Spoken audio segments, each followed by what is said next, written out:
मेरी धी ने बंदा बैठ के गल करना चाहिए यार की आराम नाल बैठ के गल करनी है बाहर बैठ रहे हैं 2 मिनट दरवाजा खोले सबर कर लो 2 मिनट सबर कर लो शोर नहीं करना ਅਸੀਂ ਤੇ ਕਹਿੰਦੇ ਮਰੇ ਤੁਹਾਡੇ ਸਿਰੇ ਚੜ ਕੇ ਮਰਨਾ ਜ਼ਰੂਰੀ ਹੈ जा बेहतर नहीं उन्हें समझाना सारा पीछे जाओ अरसलान नहीं जाएगा देखो ये मुझे धक्के दे जा रही है किनका ऐप किनका तू किसी से बनती पई है करो इस्लाम नहीं देना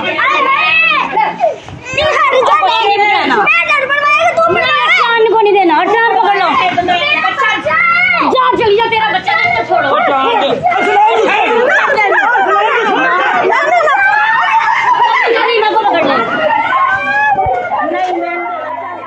ਤੇ ਬੱਚੀ ਵੀ ਇਸ ਤਰ੍ਹਾਂ ਫਾਂਸੀ ਚੜਾ ਪਿਓ ਉਹਦੀ ਮਾਂ ਵੀ ਇਸ ਤਰ੍ਹਾਂ ਜਿਸ ਤਰ੍ਹਾਂ ਮੈਂ ਰੋਂਦੀ ਹੈ ਜਿਸ ਤਰ੍ਹਾਂ ਮੇਰਾ ਦਿਲ माँ भी सड़ा वो भी रोवे मुझे। लेकिन उसने कहा कि भाई जुनैद मुझ पे नजायज तलकात रखने की फरमाइश रख रहे हैं।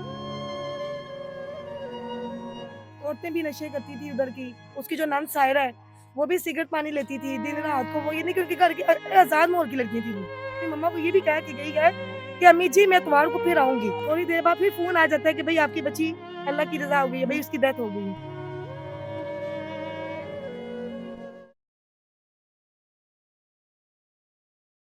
अस्सलाम वालेकुम, आप देख रहे हैं सोचता पाकिस्तान और मैं हूं मुर्तज़ा भट्टी।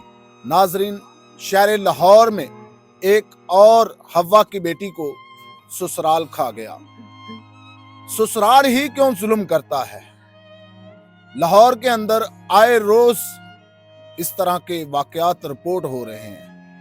FIR होती है, मुजरम गिरफ्तार होते हैं, इंसाफ नहीं होता।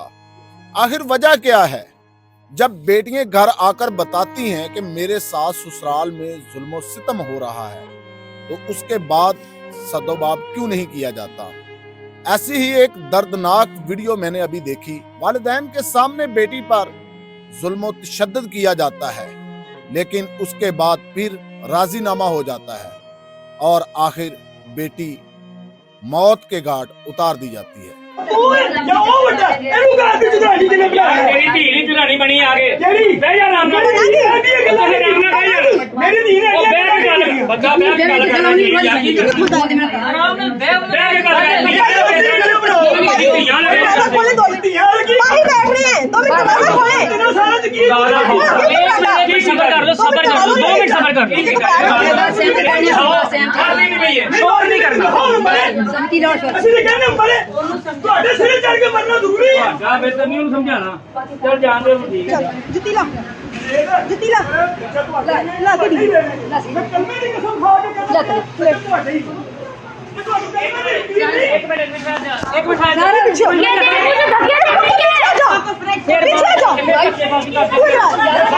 अरसलान नहीं जाएगा देखो ये मुझे धक्के दे जा रही है किनका ऐप किनका तू किसी से बनती पई है करो इस्लाम नहीं देना इस्लाम को नहीं देना ट्राम पकड़ लो जा चली जा तेरा बच्चा तो छोड़ो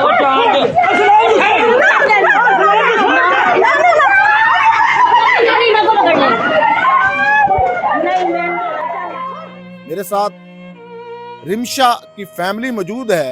इनसे जानने की कोशिश करते हैं आखिर ये नौबत यहाँ तक कैसे पहुंची। अस्सलाम वालेकुम सर। वालेकुम सलाम। सर, ਜਦੋਂ ਇਹ ਬੱਚੀ ਦਾ ਤੁਸੀਂ ਰਿਸ਼ਤਾ ਕੀਤਾ ਸੀ ਤੇ ਤੁਸੀਂ ਇਸ ਫੈਮਿਲੀ ਨੂੰ ਦੇਖਿਆ ਨਹੀਂ ਸੀ। देखिए जी सर, पर उस टाइम इन्ने मासूम बन के आए सन, इन्ने शरीफ बन के आए सन कि यह समझ लो कि इन्होंने एक्टिंग की थी। एक्टिंग की थी। और कितनी देर तक रिश्ता रहा और शादी दे विच कितना टाइम लगा। बस थोड़ी देर ही रहा, शादी फौरन ही कर दी थी। जिस तरह के मिसाल है कि झट मंगनी पटविया वो वाला सा समझ लो महीना डेढ़ या 2 इंक्वायरी की पर ਉਹਦੇ ਚ ਸਾਡੇ सामने बिल्कुल सही आए नहीं। असल मसला कब शुरू हुआ? शादी के कितने अरसे बाद बेटी ने घर आके बताया कि मेरे साथ वहां पर जुल्म और तशद्दुद होना शुरू हो गया? देखें जी 4-5 माह के बाद ना बच्ची ने इनकी कंप्लेन करनी शुरू कर दी थी, ठीक है। पर वो हम उसको कहते थे कि अभी भी टाइम है, आप छोड़ दो इस मामले को, पर वो उम्मीद से थी। वो कह रही थी नहीं अबू मेरा ज़मीर नहीं मान रहा कि मैं अपने होने वाले बच्चे को नुकसान करूं या मैं उसको छोड़ूं, मेरा ज़मीर नहीं मान रहा, मैं देखती हूँ मैं कुछ करती हूँ। उस वक्त वो लड़का इधर ही था, ठीक है। इमरान नामी लड़का अभी इधर ही था। अल्लाह ने फिर इसको बेटा दे दिया।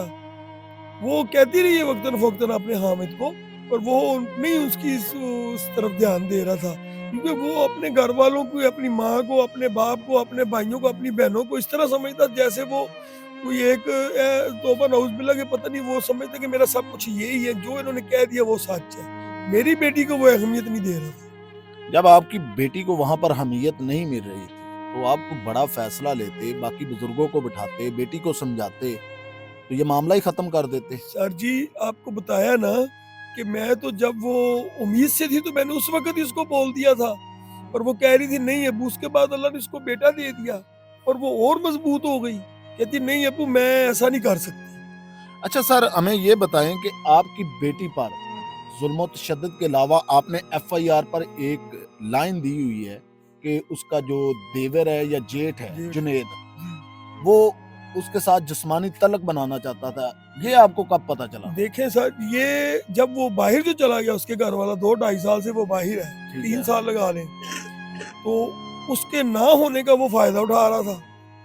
और वो हमें कहती थी, जिस वजह से लड़ाई झगड़े बनते थे उनके घरों में, वो हमें कॉल करती थी, हम जाते थे, वो आपको वीडियो भी दिखाते हैं हम, हमारे जाने पे वो इतना उसके घर में हंगामा राई हो रही है, आप देखेंगे उसको मार पीट रहे। वो वीडियो ऐसे सामने रख के नहीं बनाई हुई, मैं और मेरी बच्ची गए थे उसको लाने के लिए, तो इस बच्ची ने ऐसे मोबाइल हाथ में ताकि महसूस नहीं होने दिया कि ये वीडियो बन रही है। चोरी वीडियो बनाई, चोरी वीडियो बनाई, उसमें फिर भी पता चल रहा, साफ वाज़ेह है कि जुनैद तशद्दुद कर रहा है, वो सारा तशद्दुद कर रही है, सास बाल खींच रही है, सब कुछ हो रहा है। यकीन करें हम उस वक्त एक हमारी उधर डेथ नहीं हुई और बस बाकी कुछ नहीं रहा हमने उस वक्त। व्यूअर्स, हमारे साथ उस बच्ची की बहन मौजूद है, इनसे जानने की कोशिश करते हैं कि लास्ट में इनकी क्या बात हुई।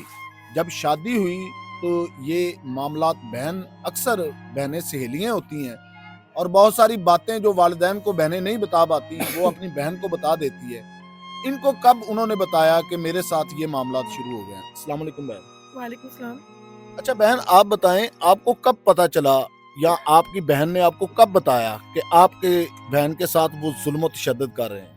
ये शादी के 5-6 माह के बाद उसके घर में ये निज़ाम शुरू हो गए थे उसके साथ। ठीक है। पता तो 5-6 माह के बाद लग गया था, लेकिन वो उम्मीद सी थी जिसकी वजह से कह रही थी कि नहीं मैं यानी कि ठीक हो जाऊंगी, मैं अल्लाह मुझे कोई बच्चा बच्ची दे देगा तो शायद मेरा जो इमरान है हस्बैंड वो ठीक हो जाएगा, बच्चे की उम्मीद से वो थी। लेकिन जब उसको अल्लाह ने बेटा दिया वो और मजबूत हो गई। उसके बाद उसको समझाने की कोशिश की कि ना जाओ, वो हमारे जैसे लोग नहीं हैं, ठीक नहीं है, उनके घर का माहौल एक अलग था। औरतें भी नशे करती थी उधर की, उसकी जो नंद सायरा है वो भी सिगरेट पानी लेती थी दिन रात को। वो ये नहीं कि उनके घर की आज़ाद माहौल की लड़की थी वो, लेकिन रिमशा कहती थी कि नहीं नहीं इमरान को मैं समझाऊंगी, वो आ जाएगा, वो मुझे लहदा रखेगा। लेकिन वो 4 साल तक वहाँ पे जीती रही है, उनके जुल्म के आगे वो पड़ती ही रही थी। जब लास्ट टाइम ये जो मुझकी वाकया हुआ ये डेथ का, लास्ट टाइम जब ये यहाँ पे आई है नाराज होके, खुद फिर इसने अपने मुंह से कहा कि भाई अपनी मम्मा पापा से कहा कि भाई मुझे डिवोर्स लेके दे, अब मैं वहाँ पे नहीं रह सकती। हालांकि वालिदैन ने उससे रिक्वेस्ट की कि अब क्यों, अब कैसी वजह बन गई है कि अब खुद आप कह रही हो, लेकिन उसने कहा कि भाई जुनैद मुझ पे नजायज तलाकात रखने की फरमाइश रख रहे हैं, लेकिन अब मैंने वापस नहीं जाना, मुझे डिवोर्स ले दे, मैं बच्चे भी छोड़ने के लिए तैयार हूँ। जब यहाँ पे वो आई, हमारी पूरी फैमिली के आदमी बैठे, पंचायत हुई, हम इस बात पे अटल हो गए थे। उनको भी पता है कि जी ये डिवोर्स ले रही है। अब ये वही जानते हैं कि उन्होंने इमरान को क्या कहा, कैसे बुलवाया, क्या इनकी मीटिंग थी कि इमरान यहाँ पे आया तो और चाचू जी के घर में आके उसने रिमशो को मुतमिन किया, यकीन में लाया कि मैं आपको बाहर लेके जा रहा हूँ, हम बाहर भी जाएंगे, मेरी फ्लैट हुई है तो और यहाँ पे लहदा मकान लेके रखता हूँ, आ जाओ मेरे साथ। रिमशा ने कहा चलो भाई, अगर मैं लहदा रहती हूँ ना मेरे पास जेठ होगा, ना सास होगी, ना नंद होगा, तो चलो मैं आप साइड पे रहती हूँ तो मैं अपनी जिंदगी गुजारूंगी। जब यहाँ से खुशी रजाई से गए हैं, हंस खेल के गए हैं, इनकी तरफ से कोई शिकायत नहीं थी, बल्कि वो अपनी मम्मा को ये भी कह के गई है कि अम्मी जी मैं इतवार को फिर आऊंगी और आप इमरान को कहना कि इस टाइम रोजे मुझे यहाँ पे लाए, मैं ईद गुजार के फिर यहाँ से वापस जाऊंगी, कहा कि मेरे पास फोन नहीं है, मैं आपसे रब्ता नहीं कर सकती। जब ये अगर फोन करते भी थे तो वो आगे आवाज ओपन करके वो कहती थी रिमशा को कि जी मेरे सामने बात करो। उसकी नंद जो सायरा है ये भी कि भाई मेरे सामने बात करो, क्या बात हो रही है। और फिर यहाँ पे वो लेके जाने के बाद 2-4 दिन गुजरे, साथ ही फोन आता है कि भाई वो अपने मकान में चले गए हैं। जब रिमशा ने कॉल की अपने अबू को, उसने कहा कि जी अबू जी मैं पुराने मकान में आ गई हूँ। इन्होंने पूछा क्यों गई हो, इतनी लड़ाई झगड़े होने के बाद वहाँ पे जाना मुनासिब था ही नहीं, जैसे कि इनकी लड़ाई झगड़े हुए हैं, बाल एक दूसरे को घसीटा है उसने। अच्छा मेरी बहन ये बताएं कि दोनों मियाँ बीवी के आपस में तलकात कैसे थे? फैमिली तो लड़ रही थी, जुल्म भी कर रही थी, मियाँ बीवी के आपस में कैसे तलकात? कोई तलकात उसे भी, इमरान के भी तलकात ठीक नहीं थे। अगर जिसके तलकात ठीक होते तो वो अपने भाई को भी समझा सकता था, वो अपनी बीवी को साइड पे रख सकता था, ना कि धोखा करके लेके जाना। ये इनकी पूरी मीटिंग थी कि यहाँ से वो लेके गए हैं झगड़े के बाद, उसके बाद उसकी डेथ आती है कि जी आपकी बच्ची मर गई है। क्यों? जब आपको फोन आता है कि बच्ची की तबीयत खराब है या डायरेक्ट आपको कॉल आती है कि बच्ची फौत हो गई है? नहीं, उन्होंने कॉल की थी कि जी आपकी बच्ची कपड़े धो रही थी, इसको चक्कर आया, सीढ़ी से गिर गई है। हमने 112 वालों को कॉल की, उसने कहा कि भाई इसकी शुगर हाई हो गई है, हम इसको पास के नजदीक से हॉस्पिटल लेके गए। उन्होंने कहा कि इसको आप जना ले जाए। जब जना हॉस्पिटल लेके गए तो अब उसकी कंडीशन खराब है तो आप आ जाओ, पहले ये कहा था। जब वालिदैन घर से निकले, यहाँ से घंटा डेढ़ तो करीब रास्ता है, इतना टाइम तो लग ही जाता है हॉस्पिटल तक। जब वालिदैन यहाँ से निकले तो अभी हॉस्पिटल वो नहीं पहुंचे। थोड़ी देर बाद फिर फोन आ जाता है कि भाई आपकी बच्ची अल्लाह की रजा हो गई है, भाई उसकी डेथ हो गई है। जब ये वहाँ पे पहुंचे सिर्फ उनकी फैमिली के 3 बंदे थे, जो कि इसका जेठ जुनेद है और जो उसका मियाँ इमरान है और उसकी नंद जो सायरा है, बस। हालांकि ना उसका ससुर था और ना ही उसकी दूसरी नंद बबली थी। ये फैमिली के 3 बंदे थे। दोनों को हमने 15 पे कॉल चलाई। जब हमने अपनी बच्ची पे निशान देखे, निशान देखने के बाद हमने ये कहा कि भाई ये अब शक नहीं है, ये सच है कि ये आपके मुताबिक उन्होंने मार डाला जुल्म सितम करके? जी। जब हमने अपने हाथ खुद अपनी आंखों से निशान देखे, आई हमने अपनी बच्ची को कफन दफन किया, उसकी हर स्किन पे निशान नजर आ रहा था, तो हम कैसे कहें कि ये शक है? ये सच है कि उन्होंने ये किया है। अगर वो सच्चे होते हैं तो वो फिर सामने क्यों नहीं आए, वहां से उसकी नंद क्यों भागी है? और वो 2 लेके आ रहे हैं, उनकी फैमिली में अभी तक क्यों बंदा अभी तक नहीं आया कि हमने बच्ची का कफन दफन भी कर लिया। आज बच्ची का 3रा दिन है, उनका पता क्यों नहीं है, क्यों? अच्छा ये बताएं कि आपको क्या लगता है, आपकी बहन को ससुराल ने जहर देकर मारा है या कोई और चीज? नहीं, हमें यही लगता है कि जी जहर ही है। हमें आपका कहने का मतलब है कि उन्होंने प्लान के साथ पूरा इधर से प्लान है। लेकर गए और फिर जहर देकर मार अगर उनका प्लान ना होता तो आप बच्ची को आप वैसे भेज देते, आप अपने बच्चे रख लेते। किसी की बच्ची पे तो ऐसे नहीं ना करे ना कि आप उसको उसकी मतलब कि जान से आप उसको मार डालो। आज ये बेबस माँ बाप यहाँ पे बैठे हैं, मीडिया के आगे सामने आ रहे हैं, हम बेबसी से आ रहे हैं। हम मीडिया के सामने नहीं आने वाली, हम बेबसी से आ रहे हैं, अपना इंसाफ मांगने के लिए सामने आए हैं कि भाई हमें इंसाफ दिया जाए, जो 2 फरार है उसको भी पकड़ा जाए। व्यूअर्स, इस वक्त मेरे साथ रिमशा की वालदा मौजूद है, जिन्होंने उन्हें बचपन से लेकर बड़ा पाला और फिर लाडो नखरों से उसकी शादी की। आप देख रहे हैं वो ज़ारो कतार रो रहे हैं। इनसे बात करने की कोशिश करते हैं। बहुत बड़ा सदमा है, बेटी चली जाती है और माँ बाप जो है वो सदमे से नडाल हो जाते हैं। जानने की कोशिश करते हैं कि लास्ट इनकी अपनी बेटी से क्या बात हुई थी। अस्सलाम वालेकुम माँ जी। अच्छा माँ जी, सानू ये दसो कि ਜਦੋਂ ਰਿਮਸ਼ਾ ਨੂੰ ਉਹ ਲੈ ਕੇ ਗਏ ਨੇ, ਜਿਹੜੀ ਵੀਡੀਓ ਤੁਸੀਂ ਸਾਨੂੰ ਦਿਖਾਈ ਹੈ, ਉਸ ਤੋਂ ਬਾਅਦ ਰਿਮਸ਼ਾ ਜਦੋਂ ਇਮਰਾਨ ਦੇ ਨਾਲ ਗਈ ਹੈ, ਉਸ ਤੋਂ ਬਾਅਦ ਤੁਹਾਡੀ ਕਿੰਨੀ ਵਾਰੀ ਗੱਲ ਹੋਈ ਬੇਟੀ ਨਾਲ?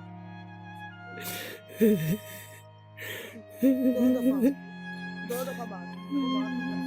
अच्छा, हमारे साथ रिमशा की बड़ी बहन मौजूद है, उनसे जानने की कोशिश करते हैं कि इनके साथ लास्ट क्या बात हुई और जो उनके जेठ वाला जुनेद वाला मामला है, इनको बताया या छोटी बहन को बताया? मुझे बताया था। आपको कब बताया? ये तो पता खैर मुझे पहले भी था, तो मुझे मतलब इशारे देती रही है कि ये मसला है। पर ना ये जो अब ये पीर पिछले पीर को जब आई है ना, तो उसने मुझे कन्फर्म बताया कि अब इमरान ने चले जाना है, उसकी छुट्टी हो गई है पूरी। उसने आप मंडे वाले दिन चले जाना है, लिहाजा तुम ये बात करो कि घर में ये मसला मसाइल है मेरा, अबू को आके ये बात करे, बात ऐसे करे कि ताकि मेरा घर भी बसा रहे और मुझे मतलब वो क्या नाम है इस बात का मुझे मतलब हाल भी बता दे। ये यानी कि वो डिवोर्स भी नहीं लेना चाहती थी बच्चों की खातर और अपना इज्जत भी बचाना चाहती थी। वो अपनी इज्जत भी बचाना चाह रही थी और डिवोर्स भी नहीं लेना चाह रही थी। हमने हालांकि समझाया भी कि इज्जत से आगे कुछ नहीं है। हमें अब हमें क्या, अब हमें बच्चों की कोई परवाह है? हमारी खुद की बच्ची चली गई है, हमें बच्चों से भी कोई लेना देना नहीं है। वो जाने उनके काम जाने, वो जैसे मर्जी संभाले अपने बच्चों को। हमारी बच्ची चली गई है, हमारे घर के हालात यहाँ तक पहुँच गए कि हमारी औरतों को भी मीडिया के आगे आना पड़ रहा है, तो हमें इंसाफ ही मांगना फिर। जो दोनों जो फरार हुए हैं इनको पकड़ा जाए। अच्छा, जो उसका ससुर है जी। वो जनाजे के वक्त इधर आया कोई या भी नहीं आया, किसी का फोन तक नहीं आया, उनका एक बच्चा तक नहीं आया, यानी कि रिमशा के ससुराल में से कोई लोग जनाजे में शिरकत के लिए नहीं आए? कोई भी नहीं आया, उनका किसी बंदे का भी नहीं पता। अच्छा, जब पोस्टमार्टम हुआ तो डॉक्टरों ने रिपोर्ट दी आपको कि किस नहीं, चीज की? उन्होंने रिपोर्ट नहीं दी। रिपोर्ट अभी कुछ टाइम के बाद आएगी, 2-3 माह का टाइम कह रहे हैं, रिपोर्ट फिर आएगी। लेकिन हमने जो शक यकीन में बदला, वो इसलिए बदला कि उसमें तशद्दुद के जो निशान है और 4 साल तक एक बच्ची तंग है, वो खुद कह रही है ये हो रहा है वो हो रहा है। तो फिर इसके बाद जब उसकी बॉडी मिलती है पूरे निशानों के साथ मिलती है जी, और अब हम कैसे कहेंगे कि शक है। नाजरीन, जैसा कि आप देख रहे हैं, फैमिली बता रही है कि बच्ची के साथ यकीनन कोई मिसबिहेव हुआ है, जहर दिया गया है या किसी और तरीके से जान ली गई है। लेकिन एक चीज समझ से बाहर है, शोहर जितना मर्जी बेगैरत हो, जुल्म करने वाला हो, जब बेगम उसको ये बात बताए कि आपका भाई मेरे पर बुरी नजर रख रहा है, तो वो उस वाक़े की तहकीक जरूर करता है कि आखिर ये मामला है क्या। अच्छा माँ जी, ਤੁਹਾਨੂੰ ਉਸ ਤੋਂ ਪਹਿਲੇ ਬੇਟੀ ਨੇ ਕੋਈ ਦੱਸਿਆ ਹੋਵੇ ਉਸ ਜੁਨੇਦ ਦੇ ਬਾਰੇ ਕਿ ਇਹ ਕਿਸੇ ਦੇ ਨਾਲ ਮਿਲ ਕੇ ਤੰਗ ਕਰਦਾ ਹੈ ਜਾਂ ਫਿਰ ਕੱਲਾ ਉਹ ਹੀ ਤੰਗ ਕਰਦਾ ਹੈ? कल मेरी बेटी सारी गल दसती रही। अच्छा, आप ही ये बताएं, जब आपको आपकी बहन ने ये बताया कि जुनेद उस पर गंदी नजर रख रहा है, तो उसके सास ससुर को पता था इस बात का? सबको पता था। उनके घर में माहौल ही ऐसा है, उनके घर में ये चीज नहीं है कि ये जी हमारी बहन है या हमारी भाभी है। वो उल्टा उसको ये कहते थे कि अगर तुम ये इसकी बात नहीं सुनोगी तो फिर ना हम इमरान से तुम्हें डिवोर्स ले देंगे या ये तुम्हारे बच्चे भी तुमसे ले लेंगे। वो मतलब बहुत ज्यादा मजबूर थी, इसीलिए वो मुझे आपकी बहन ने इमरान को बताया था कि आपका? इमरान को भी पता है। वो उल्टा उसको ही गलत कहता था, कहता है नहीं तुम गलत हो, मेरा भाई सही है, तुम गलत हो। उसको इसी वजह से वो मारता भी था, गालियां भी निकालता था अपनी बीवी को। उस पे मतलब इल्जाम देता था कि तुम गलत हो, पर नहीं, वो आगे फिर मुझे कहती कि तुम बताओ मैं क्या करूं। मैंने कहा मैं बात करूंगी अपने बड़ों से, पर उसने हमें मौका ही नहीं दिया। अच्छा बहन, मुझे ये बताएं कि अब जब ये सारा मामला हो गया है, वो 2 गिरफ्तार हैं, पुलिस आपके साथ तावन कर रही है? जी बिल्कुल तावन कर रही है, वो बिल्कुल तावन कर रही है। अगर उनका शुक्रगुजार ना होता हम पे, तो ये दरिंदे तो 2 जो अंदर है ये भी बाहर होते अभी। किसी किस्म की आपको कोई उधर से फोन कॉल धमकी वाली आई हो? नहीं, अभी तक उनकी कॉल तो नहीं आई, लेकिन उम्मीद इतनी लगती है कि उनकी पहुंच वो, क्योंकि उनके ससुर अक्सर की बातों में ये जिक्र लाजमी करते थे जब रिमशा उनके घर थी कि मेरी पहुंच बहुत ऊंची तक है, हम ये भी कर सकते हैं, हम वो भी कर सकते थे। इसी बात पे वो अक्सर धमकी लगाते थे। लेकिन अब हम ये चाहते हैं सबसे कि उनकी पहुंच भी इस बात पे काम ना करे, बेशक वो जितना मर्जी पैसा लगाए, लेकिन हमें इंसाफ मिले, क्योंकि हमारी बच्ची चली गई है। मेरी बेटी इंशाल्लाह माई इंसाफ मिलेगा अल्लाह दे घर च मेरी इंशाल्लाह। बेटी चल वापस आ, ਉਹਦੀ ਬੱਚੀ ਵੀ ਇਸ ਤਰ੍ਹਾਂ ਫਾਂਸੀ ਚੜਾ ਦਿਓ, ਉਹਦੀ ਮਾਂ ਵੀ ਇਸ ਤਰ੍ਹਾਂ ਜਿਸ ਤਰ੍ਹਾਂ ਮੈਂ ਰੋਂਦੀ ਹੈ, ਜਿਸ ਤਰ੍ਹਾਂ ਮੇਰਾ ਦਿਲ ਪੜ ਗਿਆ, ਉਹਦੀ ਮਾਂ ਵੀ ਇਸ ਤਰ੍ਹਾਂ वो भी रोवे। मुझे मोहतरम मरियम नवाज साहबा, आप भी एक माँ है। किसी भी औरत के साथ कोई भी बात होगी, मिसबिहेव होगा, तो उस पर किसी किस्म की कोताही बर्दाश्त नहीं की जाएगी। ये एक खुश आइन बात है कि पुलिस बहुत ज्यादा फैमिली के साथ तावन कर रही है। जहां पर पुलिस अच्छा काम करती है, हम पंजाब पुलिस को सहराते हैं। इसी के साथ मुझे इजाजत दें, अल्लाह निगहबान।